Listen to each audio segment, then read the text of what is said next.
This is the video review of the Digimon Fusion Transforming Digi-Fusion Loader Shoutmon x3 figure. If you think that's an earful to hear, it's a mouthful to say. Now, I have not been a big fan of most of the Digivices from Digimon. Most of them are kind of like this. They're a bit too big and blocky and not really streamlined or elegant. The only ones I really liked were the first ones from Digimon Adventures because they were the first ones. They were kind of novel and interesting, and they were small enough to fit in a pocket easily. And the only other ones I liked were the ones from Digimon Tamers, because those ones are obviously meant to be on a belt clip.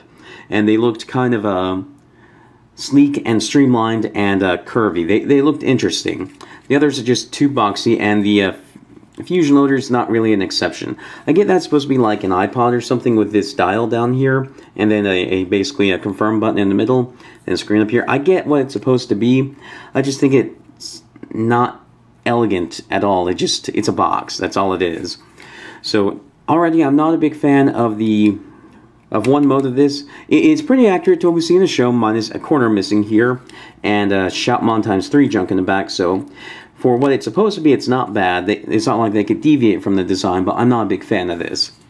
Now, the transformation for this guy is actually pretty interesting. You start off by folding this back, bringing it up like this. There's a little hole here and a little tab here. You will bring them together like this. Then from the back, you'll pull out Shoutmon x3 arms. And it is Shoutmon x3 because he does not have a Star Saber. Fold the heads out. Move the actual head. Fold the legs out. And then bring the feet down. And here you have Shoutmon x3. And the transformation isn't super complex, but it is nice and fun. And considering that you have to go from a strange-looking box to a Shoutmon figure, to a Shoutmon x3 figure, I think they did a pretty good job on it.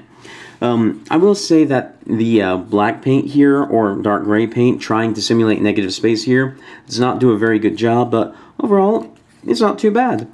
The proportions are a little bit wonky, though, so it looks more like a kid in a Shoutmon x3 Halloween costume than an actual Shoutmon x3 figure, so that's a bit interesting. It does remove from, like, if you just want to have a Shoutmon figure, a Shoutmon x3 figure that looks good on a shelf, this isn't really for you. But if you're, say, a kid, you might like this because it's an interesting toy.